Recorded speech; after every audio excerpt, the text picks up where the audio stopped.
If you've existed on the internet within the last few years, you might have heard of biblically accurate angels. Think wings, rings, eyes, flames, be not afraid. This depiction of angels has had a bit of a renaissance in recent years, not to be confused with Renaissance angels, which are these guys.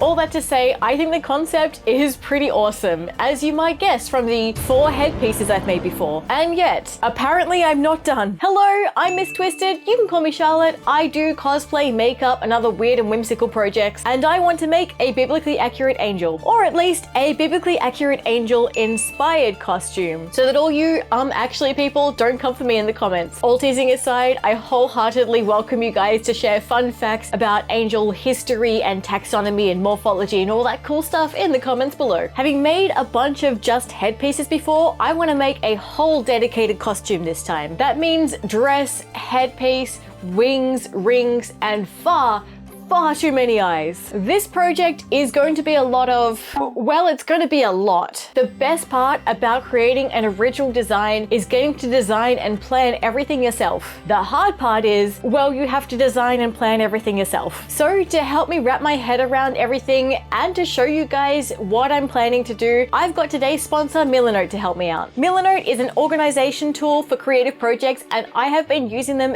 ever since we partnered back in September for my Moth Witch. So I'm going to talk about all the cool features while we go through the plan for the angel. Using Milanote feels so intuitive, but I still like to use one of the many templates to start myself off. My go-to is the project plan, so I can set an overview and breakdown of the different sections that I can tick off later for that satisfying sense of accomplishment to keep me going. Nested within my project plan is my mood board, and this is where we get to the fun part, the aesthetics. Now, I've been collecting and hoarding away my inspiration images using Milanote's web clipper, which allows you to grab images, videos, and links while you're browsing to sort back into your board when you're ready. And I think you can already get a feel for the aesthetics here. I'm going for classic whites and golds, but keeping things feeling organic and flowy and creepy and drippy, and not going too much into like structured outfits or pretty lace elements. I love that you can use captions or sketch right on the board. There is so much versatility here. You can go freeform like I did for my dress images, or organize things into columns like I did over here for the wings and headpiece. And yes, all 3 of these images are my own creations because I like how they looked, so why not build off that? Back out to the rest of my project plan, and I've made a table here of the next few weeks to help me keep track in terms of progress, and I've put in links to some videos that I might be using as references later on. These 2 in particular, highly recommend, completely unbiased opinion. A bit of a shopping list with some extra links to my go-to fabric stores, and that's gonna do it for now. There's many more features that I didn't cover here that Milanote has to offer. I genuinely recommend Milanote, and it is completely free with no time limit. The link is in the description below, so go sign up for free, check it out for yourself, and if you're already using Milanote, hey, let me know what you're working on. But now I've planned the plan, it's time for some fabric shopping.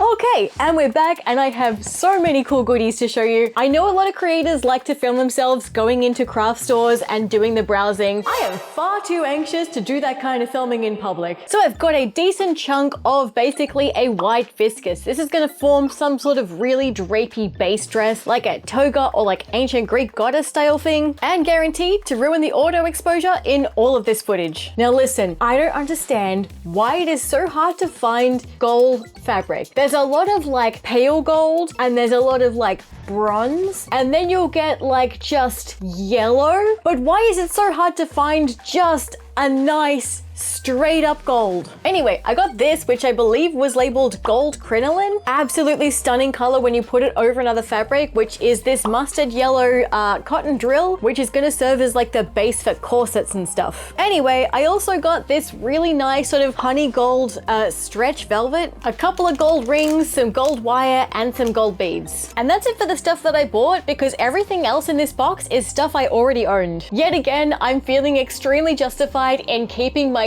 10 years worth of Dragon's Hoard of fabric. We got some scraps of white poplin and calico. That's probably going to be, I don't know, some mock-ups. This sort of gold stretch vinyl does look a little bit like modern dance troupe, but like underneath the crinoline, it does look very extra. So I'm getting some liquid gold kind of vibes already. This little scrap here is all I have left of a absolutely stunning pebble satin, I think it was called, that Spotlight sells. They've discontinued this now and I'm so freaking salty about it. This cool gold netting kind of gives me chainmail vibes. I haven't quite figured out what I'm going to do with it, but I kind of really want an excuse to work it into the costume somehow. This is apparently some leftover of the stuff that they cut sequins out of, and then just like a ton of little gold beads, metal bits, trim, embroidery, wire, that sort of thing. Okay, box of goodies ready to rumble. So where do we start? Usually with cosplay, I like to do the inner layers first and work my way out. I'm gonna break my own rule this time just because the thought that I have in my head is of like a very simple base dress with those drapey layers, but I have a lot of really cool ideas for like a waist cincher, underbust corset sort of thing that has eyes coming out of the fabric dripping in gold. So I kind of want to do that part first. And before we get to the cool aesthetic fun part of decorating it, we have to do one of my least favorite parts, make a mock-up. Just kidding, I've already got one. So this is a mock-up of a corset that I created last year for a previous project. And aside from needing to come in a little bit at the waist, it's kind of the perfect size and shape for this one. My plan here is a double layered corset. So I'm going to make a structured layer out of that yellow cotton drill. That is going to house all of the boning and give me that really snatched waist. And then I'm going to have a second layer, which is often called like the fashion layer, that's going to sit over the top, and that's going to have the decoration. So let's start off by cutting my pattern pieces out of this yellow fabric. I put some iron-on stabilizer on the back side as well, just to make sure each piece is extra strong. Each of these pieces is getting a nice straight stitch to join them together. Now I've had this white bias tape sitting around for ages because it's far too stiff to use as bias tape, but it makes for a great boning channel. So I'm sewing down either side of these ones along all of the seams that I've created and a couple of places in the middle of the panels. Now I want to take a second here to remind you guys that I have no clue what I'm doing most of the time. If you want to learn how to make corsets like properly, I'm going to link two of my favorite beginner videos. This one from Morgan Donna and this one from Sarah Spaceman. And it's from Sarah Spaceman's video that I learned you can use big old zip ties as basically like a cheaper, less heavy duty replacement for boning. If you can afford it, synthetic whalebone and spiral steel is probably like a better option, but I'm not going to be tight lacing or anything, so I think these will do just fine. And since I tested it with the mock-up, I know that these zip ties are kind of the perfect size for this bias binding that I'm using as casing. Fair warning guys, this video is going to be full of illegal sewing techniques, cut corners, and just downright lazy sewing. I have no excuse for that, apart from the fact that I just didn't feel like it for this project. So I think for my visible layer here, I'm going to use this, which I think is like a fully non-stretch satiny lining stuff, and this crinoline stuff that I talked about, because I think these two like combined over the top of each other make for like a really nice texture and a really nice color. And I know I talked about eyes and beading, but I think my brain is going to be happier if I can get this as like a functional wearable corset first and then start adding decorations on top. So we're breaking out and tracing my pattern pieces once again, just as I did for the structural layer, except I'm going to cut quite wide around each of these pieces because I'm going to lay down the crinoline and then the lining over the top and sew along those lines, basically flatlining these two pieces together. I discovered very quickly that I'd chosen two fabrics that really like to slide around no matter what, so this was much easier once I added some tearaway stabilizer as I sewed. And damn you guys, look at this texture and shine. I love this effect. All of my lovely shiny gold pieces are now getting sewn together the same way as I did for my structural layer. In my first bad idea in this project, I top stitched down a lot of these seams, but I think I accidentally took out some of the curve so that this corset isn't quite as well shaped to myself, which you'll be able to see later on. Growing my list of sewing crimes at an alarming rate considering how early we are in this project, I'm just clipping these ones in the center to the structural layer and literally just straight stitching down a bunch of the areas where I don't have the boning. I want to reiterate folks, this is not how you do this, but I was just feeling lazy in this project. So I've discovered the best and worst part about using this fabric. The worst part is the texture and how it feels against your skin is just the worst thing ever. I have like a visceral reaction every time any of these edges touch my hands or my wrist. It's like a cross between being ticklish and itchy and like nails on a chalkboard, but for your skin. Luckily, we've got this really thick inner layer, and I'm gonna make sure that all of these edges are covered so that no part of that is gonna be touching me. The best part is this really shiny, like liquid gold texture really worked well and is gonna kind of hide the fact that this is some of the sloppiest sewing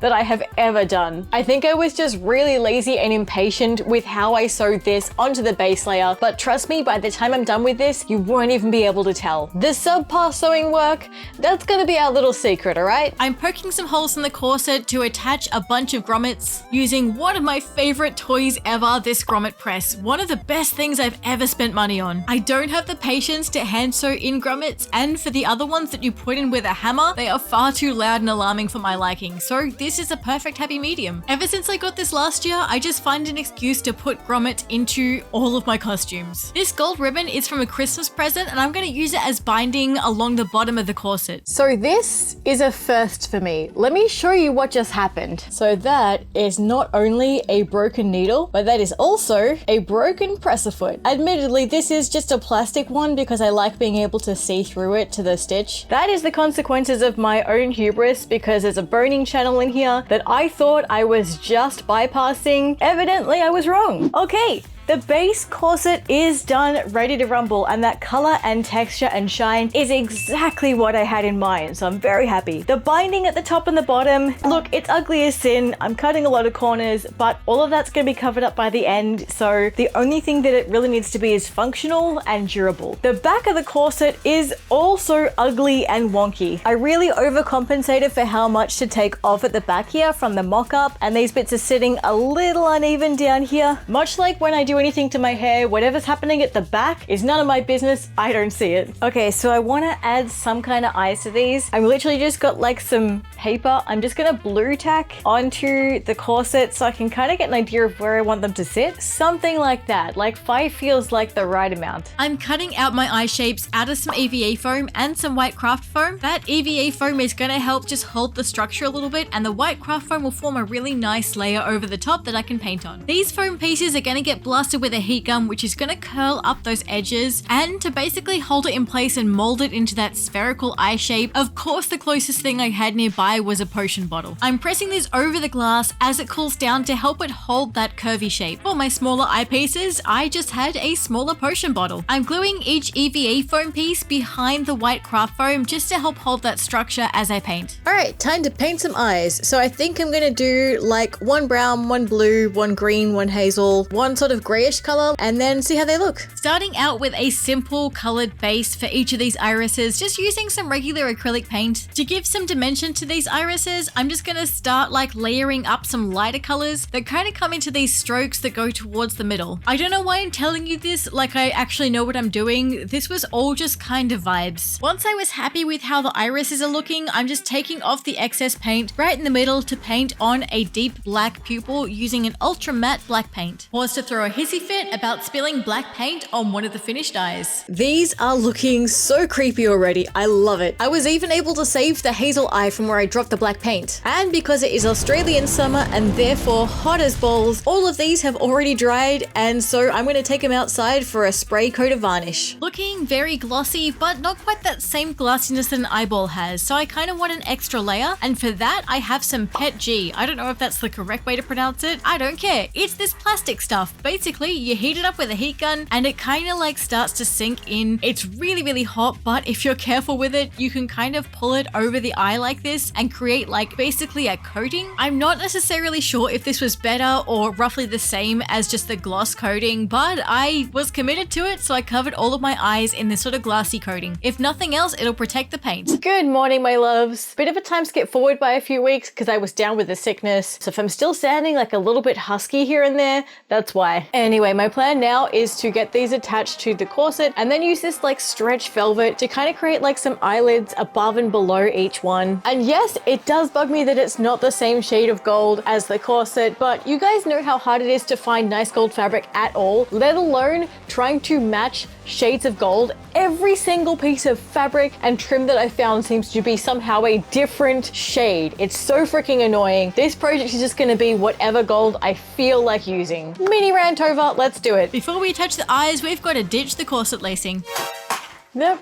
I I also realized I made most of these eyes far too large, so I had to cut them back a little bit, which means most of them just have like really big irises. That's fine, it's just like a biblically accurate anime girl. Anyway, I'm chucking down some glue, my trusty quick dry adhesive, down the edge of each one, and I've cut a slit in my velvet here that I'm just gonna fold down a little bit to create that eyelid. I hope that makes sense. I don't know how else to explain it. And with the eyelids attached, each of these is gonna look a lot more believable, but a tad less surprised than the naked eyeball. I cut off the excess velvet, but I kept a couple of those like jagged edges and points just to kind of keep that organic feeling, I guess. After breaking both a needle and a presser foot, I am not going to try and machine sew these ones down onto the corset, so I'm gluing down some of the edges just to hold them in place, and once they're secure and dry, I'm going to go back over this one with just some hand stitching and just kind of whip stitch down the edges. Alongside wigs and anything to do with computers, patience is basically my weak spot when it comes to cosplay. So I cannot emphasize enough the willpower it took for me to continuously hand stitch on all of these. And I felt a growing sense of foreboding as I was doing this because I knew I was going to have to hand stitch a ton of beads later on in this as well. So you might have noticed that I've only really sewn the eyes to the corset via the fabric. I haven't like glued the actual eyes to the corset itself. Basically that means that like these rigid eye parts are going to be kind of like floating, and it means when I put this on, the fabric around is going to flex to my body along with the corset, and it's not going to like strain the eyes. I don't know if that makes sense. It does in my head. Anyway, corset is far from done, but I want to get that base dress sorted first, and then I can start just adding details as I go. So plans for base dress. I just want to get something that feels like that sort of ancient Greek goddessy style thing. Simple, but with like a lot of drapey layers everywhere. And I am lazy, so I want to find the simplest and easiest way that I can do that as well. So I found a really cool tutorial on YouTube for those like infinity style dresses. Do you guys remember when they were all the rage like 5 years ago? So props to Coolirpa, I hope I'm pronouncing that right, whose tutorial I'm kind of using as like my starting point. I will link that one in the description below. Let's start cutting out some fabric.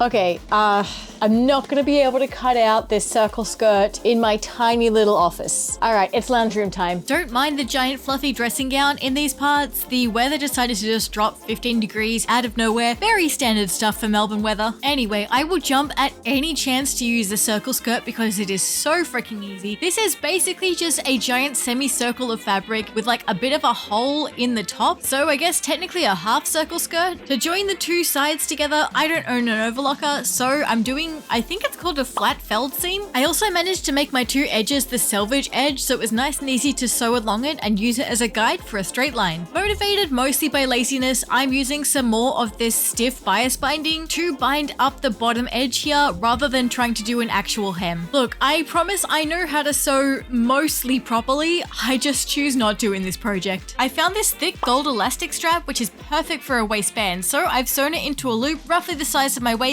Another heinous sewing technique here. I am just zigzag stitching the top of the skirt to the waistband. This is especially egregious as I'm basically just leaving the raw edge just hanging around inside my dress. Now I had two roughly triangle shaped offcuts from cutting out the circle skirt. So each of these I folded in half and then sewed along that raw edge and then turned the whole thing inside out. I hope that makes sense. Basically, I ended up with two bag lined triangle shaped pieces, and these were kind of the perfect size and shape to form the straps of my makeshift infinity dress. Seriously, I don't recommend doing it like this. I think if you want to make something similar, just follow the tutorial from Coolirpa. She does a much better job of explaining things. Anywho, everything's sitting pretty well after sewing it to my waistband. I'm adding in some ribbon just to give it some shape around my bust. I've wrapped and glued down that excess ribbon, and now I can sew the back of these straps to the back of the waistband. Once again, looking a little bit disheveled from the back, but a lot of this is going to get covered up with my giant set of wings. Some more elastic around the back, and we're ready to rumble. Okay, so it's definitely not my best sewing work, but it'll do the job. This base dress is done and dusted. It's nice and simple. The most important thing is it's relatively flat around the middle, so the corset will sit nicely over the top, and like there's a lot of room for decoration. And with the corset on,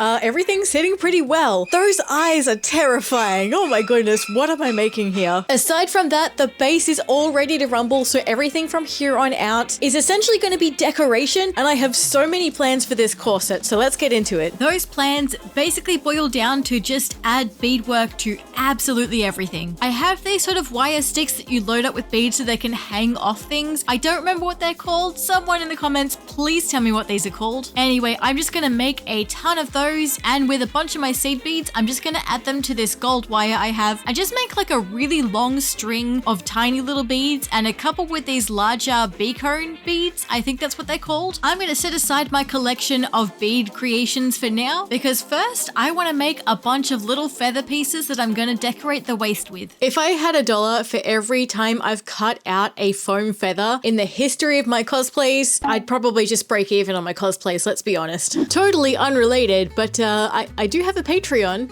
Help me afford to cut out more foam feathers, I guess. Okay, so my initial thoughts with this was like to bag line basically some of that satiny stuff that I have, shove the foam in there to hold the shape, and then sew down the middle. Something about this is not the vibe I'm going for. It feels pillowy, it feels like a sewn piece of thing together. Gut instinct says nah. Okay, I take back what I said before because I have done some feathers now that I'm incredibly happy with how they are looking. This one here is that same feather I used at the start that I was going to ditch because I didn't like how it looked, but I did some top stitching like around the outside here, which helped it with that sort of pillowing effect that was going on. That plus the fact that I have sewn an extra layer here of that same meshy stuff that I've made the corset out of. And I've just sewn that straight down the middle, left the edges raw here, but cut a bunch of notches into it. I think that this crinoline stuff doesn't fray super bad as long as you're not like constantly rubbing it up against other things. So we'll see if it lasts. This one here is a little bit different, and I know I've been talking a little bit about like molten metal or liquid gold. Does that not exactly look like a feather that is made from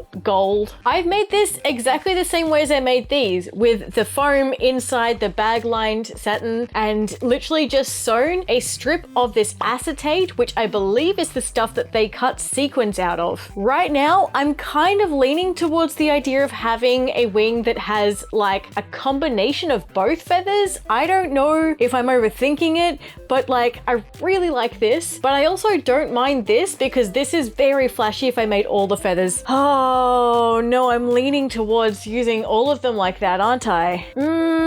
Okay, I'm literally staring at this, and the more I think about it, the more I think I kind of just want to do all the feathers in this gorgeous liquid gold kind of thing going on. I am a little worried that it's going to be too much and take away from the eyes. That's my concern. But this whole look is going to be very extra, and I feel like I'm doing myself a disservice if I don't go for the most extra kind of effect that I can do.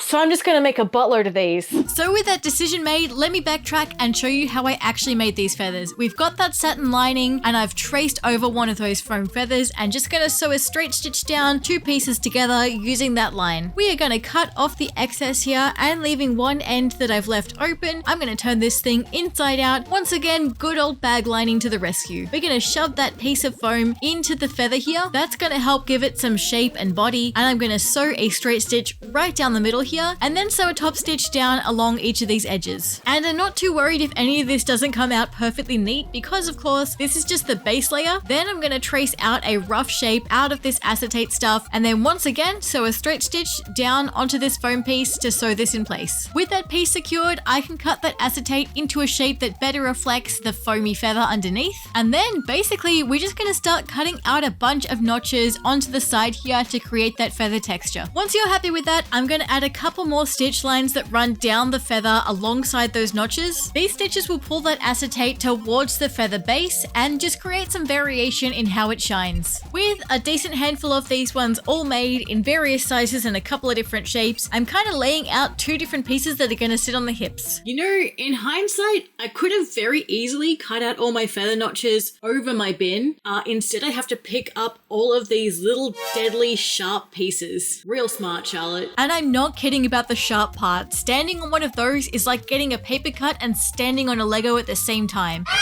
Anyway, I'm just gonna start gluing these ones to a base piece of that lining just to hold it in place. A lot of these got some tacking stitches later on, as I did find that this glue didn't quite hold it on as well as I'd hoped. But oh my god, all of this shiny makes my crow brain so happy. Each of my little feathery hip pieces is getting glued and then sewn onto each hip. Okay, so the wing parts here have now been like sewn onto this hemline, so they're properly secure around the waist there. I do kind of want to add something through the middle here, like a loincloth style thing coming down, and maybe even like some decoration up around the hem. And like in my head, I can't stop going back to this stuff here, which is that pebble satin that I mentioned was discontinued from Spotlight. So I only have this amount left, except for the fact that I have this thing here. I made this headpiece loosely inspired by the new design for gold dragons from Dungeons and Dragons. Some of my Patreon members get to make special requests every so often. This was one of them, and honestly one of my favorites I've ever made. Tangent aside, I used a lot of that pebbly satin on the back of this one to make kind of like a hood, and I think I'm gonna salvage this one for the angel. I know it might seem almost a bit,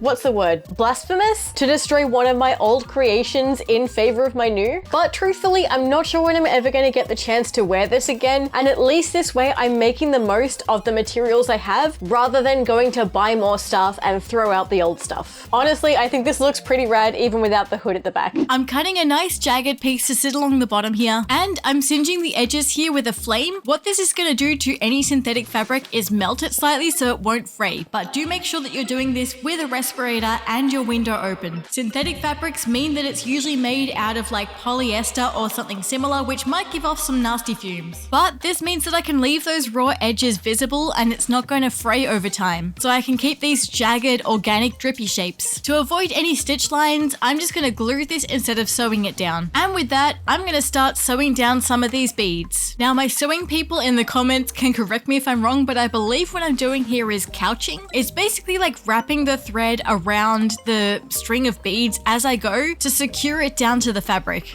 I'm not really following any particular plan for like what direction these strings of beads go, aside from having them sort of wrap around in amongst those eyes, kind of like tree roots or veins. The end result, I think you can tell that I went into this without a solid plan, but hey, it still looks cool. These drops of gold beads I'm gonna place coming down from each of the eyes, kind of like they're crying molten gold. And I'm gonna start filling up the surrounding space by sewing on just a bunch of beads in little tiny clusters as I go. This is a technique that I tried last year for my vampire ball gown, and I just became really fond of the effect. Honestly, between the lazy sewing, the bead clusters, and the general loosey-goosey approach to designing as I'm making it, this has a lot in common with that vampire ball gown project, and I'm taking that as a positive sign because that one turned out awesome. Now, some of these little sharp offcuts from the feathers kind of gave me an idea as I was looking at them. I am going to use this stuff to make some little gold eyelashes. Now, it's really hard to get this bit on camera, guys, but each of these pieces I'm gluing at the back to the top of this velvet eyelid. Finally, this corset is starting to look as extra as I was aiming for, and I'm so happy with that. I'm genuinely so chuffed with this, guys. I think that like all of this beadwork that's like dangling around, it's giving the feeling that like these eyes are crying molten gold, like there's some sort of like gold infection almost. So it's giving like unsettling but beautiful with like the slightest hint of body horror. It's exactly as weird as I was hoping for, so I'm just incredibly happy with this. While I am going for maximalism, I kind of want to add some shading to a lot of this, which is hopefully going to give it some dimension, make certain bits pop, bring certain bits back, that sort of thing. So I'm going to mix up some brown paint with some fabric medium and just start to get to work on this. So I've mixed together some plain brown acrylic paint, a touch of gold to keep a metallic edge, and some fabric medium, which is going to help the paint stay flexible on fabric. And I'm just going to start like gently rubbing this into all of the edges here to create some different dimension, especially around the eyes to try and make them pop. In hindsight, pun definitely intended, I should have added the shading to the eyes before I put that clear plastic coating over each of them. But hey, this still worked. It's a little bit harder to see the difference that the shading makes in camera, so you guys are just going to have to trust me that this definitely helped a lot. I tried a little in amongst the feathers. I don't think it helped much. Something about these wasn't quite right. Put a pin in that, we'll come back to it. Super quick check-in mannequin, but I'm incredibly happy with how this is coming along. All of the beadwork around the eyes looks great. I love these little shiny side feathers. I might add some more detail in the white around the hips and the skirt. But before I get carried away with that, I want to add some stuff around the shoulders. Now this will be a future video, but I will eventually have 8 giant wings sprouting out of my back for this costume. What I have so far is literally a backpack that I have sewn some Velcro straps to around the shoulders, and I've literally just like glued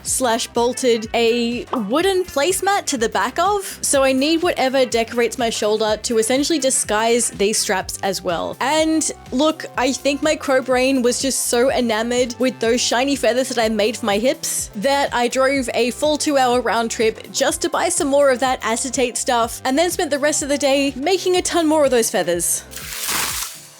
I have absolutely no doubts that this was the right decision. These are so satisfying to look at. So to attach these feathers to the shoulders, I've got everything set up on the mannequin just so that I can start to account for the curve of the shoulder as I'm building it up. And I decided against attaching it directly to these shoulder straps, instead opting to have like a separate Velcro piece. That way I can take the feathery shoulder pieces off the giant wing harness, because let's face it, if I'm wearing this to a convention, I'm not going to wear it with a giant set of 8 wings that are going to slap everyone in the face as I walk by. So much the same as I did for the hips, I'm just going to start gluing these feathers down to my base strip of fabric. Okay, subconsciously, as I've been gluing these ones down, something about them felt a little bit flat, and I realized it's because I forgot to stitch in some lines that follow the lines of the notches. Luckily, I haven't done too many of these, so I can probably still take this off, and suddenly I'm really glad that I did Velcro for these, because that's gonna make my life so much easier. Okay, it was still a little bit annoying trying to sew the notches onto the feathers while this piece is kind of half made together already. Once I'd finished stitching my half-finished pauldron, I did all of the other feathers while they were loose to make my job easier later on. Just to finish off the top of this shoulder, I'm gonna add in another strip of my jagged, singed edge pebble satin. I'm gonna sew on these yellow rings for no particular reason other than vibes.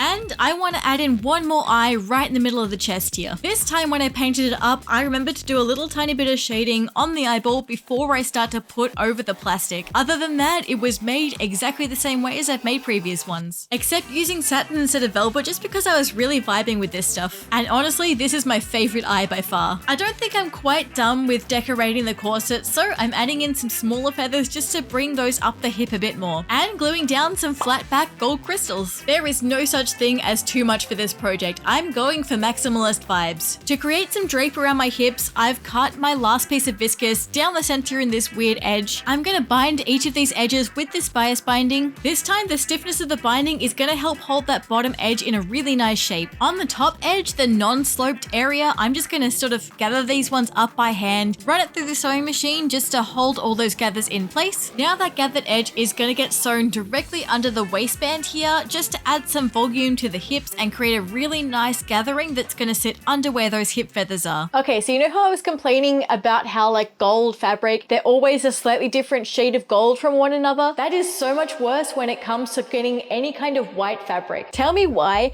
this bias binding is a slightly different shade of white to this dress, which is a slightly different shade of white to some of the elastic I used in the back. You get like the ivories and the off-white and the eggshell white, and then you get these ones which are like your pure white and your bridal white, and then like these weird sort of bluey shades of white. Anyway, I hope in camera you can't tell that these are two like completely different shades, and you can kind of see that like this waterfall pleaty flouncy thing does look pretty cool on the side of this dress. So moving on. I shared some work in progress images with my Patreon members, and a few of them did point out that I should have something on my arms so they don't look bare compared to the rest of the torso. So for now, I've just chucked together like a plain white pair of arm warmers and these really silly looking like fingers that are literally just cones of paper that I've glued together down one edge and then just like painted. I haven't decided yet if these look silly or cool. I'm gonna wait until everything's on together and then decide. I also made this little capelet thing, which is literally out of the last bit of scrap white fabric that I have. Right now, it's just hanging off the back of the eye necklace. And if you're thinking the arm warmer and the cape and the fingers all look a little bit, you know, half-assed right now, that's because they are. I'm planning on adding a lot more detail to the arms once I've made the wings and headpiece. That way I know how much like dexterity I need and how much space I have to work with at my sides. So for now, think of these elements as like placeholders until I get the rest all together. Speaking of placeholders, this is a headpiece that I made around 5 years ago, I think.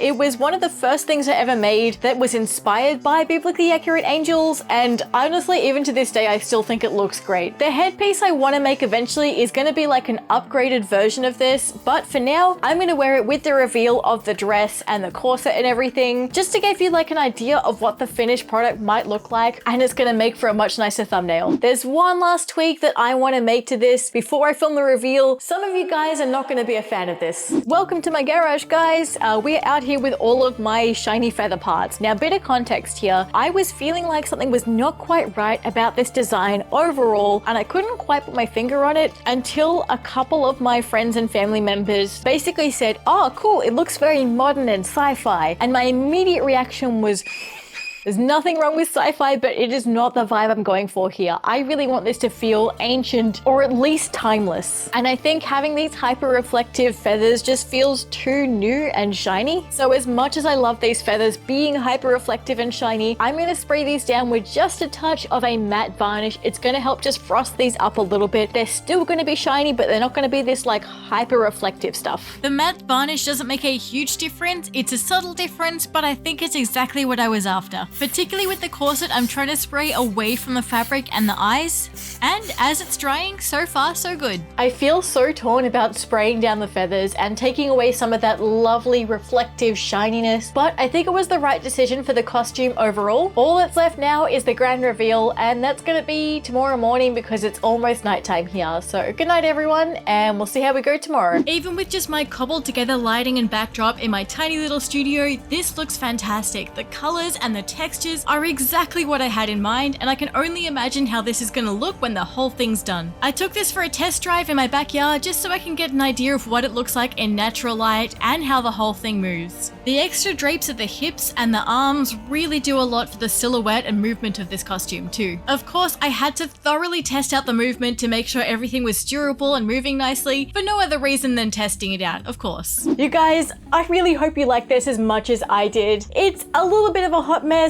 It's a bit flawed, it's not perfect, but honestly, it's exactly what I needed. I was a little bit burnt out at the end of last year, hence the longer break between videos, and so I really needed to work on something a little bit more freeform and experimental to get me back into it. Especially since the other two projects that I'm working on outside of this are both sewing intensive competition builds that have to be perfect. Of course, this one is far from finished. I have a whole giant set of wings to make and a headpiece, not to mention additions and touch-ups. If you want to keep up with the next steps, subscribe, hit that notification bell, but I am going to be posting updates to my Patreons first and foremost, so that is the best way to keep up to date. If you like this video, share it with a friend, like it, comment down below, tell me what project you're working on, or what one of your goals are for the year. Thank you again to Milanote for sponsoring this project, and a huge and wonderful thank you to my ultimate supporters. These are my top supporters on Patreon: Artemis, Fluky, Michael, Mix Randvi, Rakishan, Residual Images, Robert Mischief, Tamara, Verilyn, and Yuri. You guys are amazing. And a big thank you to these other amazing Patreon supporters whose names are on screen